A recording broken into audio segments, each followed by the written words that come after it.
ओम नमः शिवाय। कुमार ज्ञान में आपका स्वागत है। आज बहुत एक प्रखर ज्ञानी विद्वान व्यक्ति से चर्चा हो रही थी, तो बाद में बीच में शिव जी का नाम आ गया। शिव जी बोले, शंकर बोले, शंभु बोले, महेश्वर बोले, सौ बोले।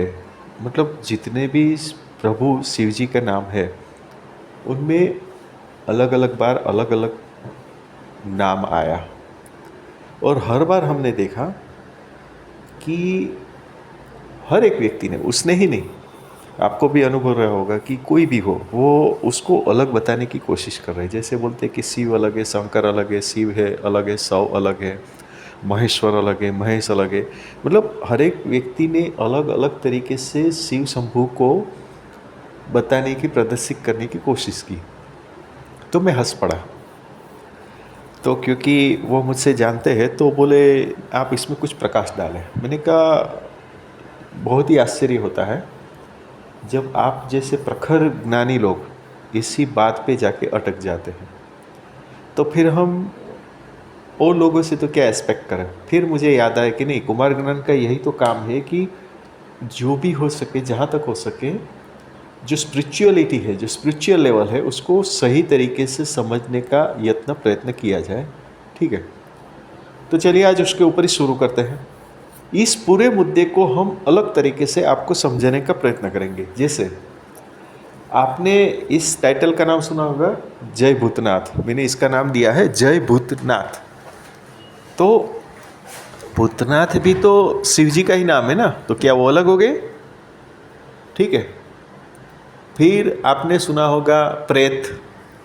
अच्छा, यहाँ पे गाड़ी पार्क होनी चाहिए, कैसे? कभी सुना है शिव जी को प्रेतनाथ बोला गया हो? शिव जी को भूतनाथ बोला गया है।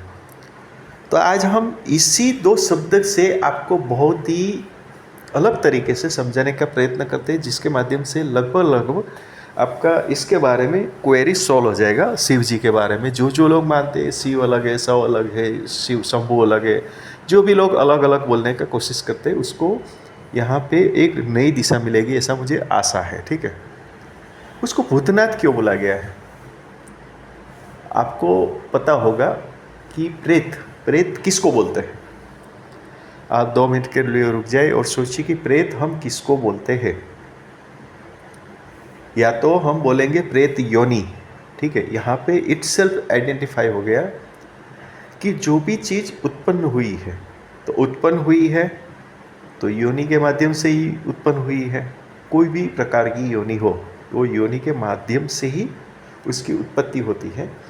तो जो इसका उत्पत्ति है उसका नाश है, वो भी तो एक यूनिवर्सल नियम है। आज कल परसों जिसका जितना लिमिटेशन, टाइम ऑफ स्पान। ठीक है। तो एक बात समझ में आया, प्रेत किसको गिनेंगे? जो कि योनि से उत्पन्न हुआ है।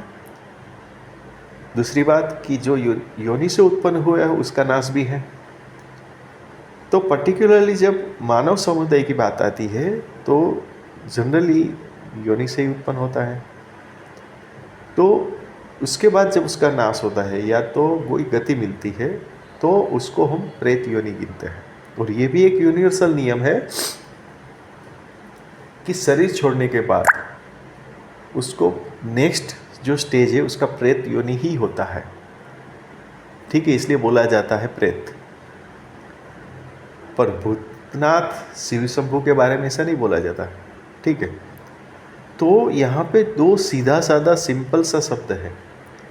यहाँ पे मैं क्या कहना चाहता हूँ, मैं यहाँ पे ये कहना चाहता हूँ कि हर एक शब्द को बहुत ही स्पेसिफिक वे में किया गया है, कहा गया है। भूतनाथ, ठीक है, प्रेत, प्रेत योनि, प्रेतात्मा, प्रेत के पीछे आत्मा शब्द रखा। ठीक है, प्रेत आत्मा। तो मोरल ऑफ द स्टोरी क्या है कि इतनी छोटी सी बात है कि इतने हम लोग स्पेसिफिक है, हमें बहुत ही क्लियर कट गाइडेंस दिया गया है कि इसका मतलब यही होता है। यानी भूतनाथ यानी सिंपल समझ में आ जाते हैं कि शिव जी शंभू जी का एक नाम ही है। ठीक है। तो अभी आपको लगेगा यहाँ तक तो आपको समझ में आ गया होगा, तो अभी आगे बढ़ते हैं। तो फिर आप बोलोगे कि तो फिर शंभू क्यों बोला गया है, शिव क्यों बोला गया है, भूतनाथ क्यों बोला गया है, शव क्यों बोला गया है। तो वही तो बात है, वो भी तो गलत नहीं है, हम लोगों की सोच गलत है। कैसे, अभी वो प्रूव करेंगे। अच्छा, यहाँ पे ये सोचिए कि उसको भूतनाथ क्यों बोला गया। क्योंकि हमको और आपको सबको पता है कि जो कुछ भी है, आपको पता ही है ना, वो स्मशानवासी है। तो स्मशानवासी होने की वजह से उसको भूतनाथ की संज्ञा दी गई है।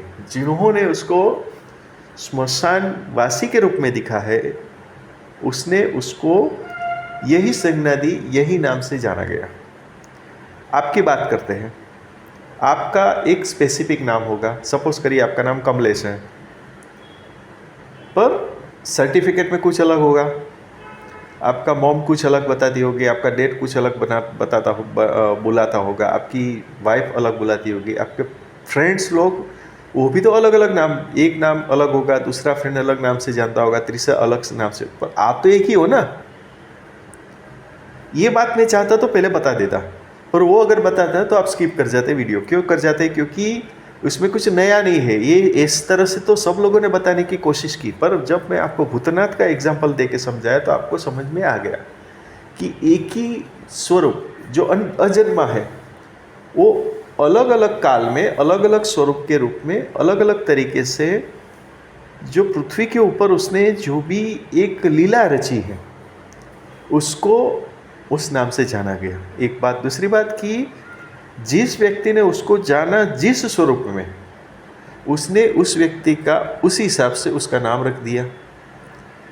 तो अगर उसने उस हिसाब से जो नाम रखा है, या तो हम उसको सीधी सादी तरह सरल तरीके से उसको एक्सेप्ट कर लें, या फिर उसका ऐसा नाम क्यों रखा गया है उसका एक एग्जैक्टली स्पेसिफिक वे में उसको जानने का यत्न प्रयत्न करें, तो जरूर से वो जो नाम दिया गया है वो भी जस्टिफाई होगा। जैसे यहाँ पे भूतनाथ जस्टिफाई हुआ, ऐसे उसको अगर महेश बोला गया तो वो क्यों बोला गया, उस हिसाब से अगर आप जस्टिफाई करोगे तो आपको पता चल जाएगा। शिव और शव, तो शव क्यों बोला गया, उसके पीछे भी जस्टिफिकेशन अपने आप मिल जाएगा।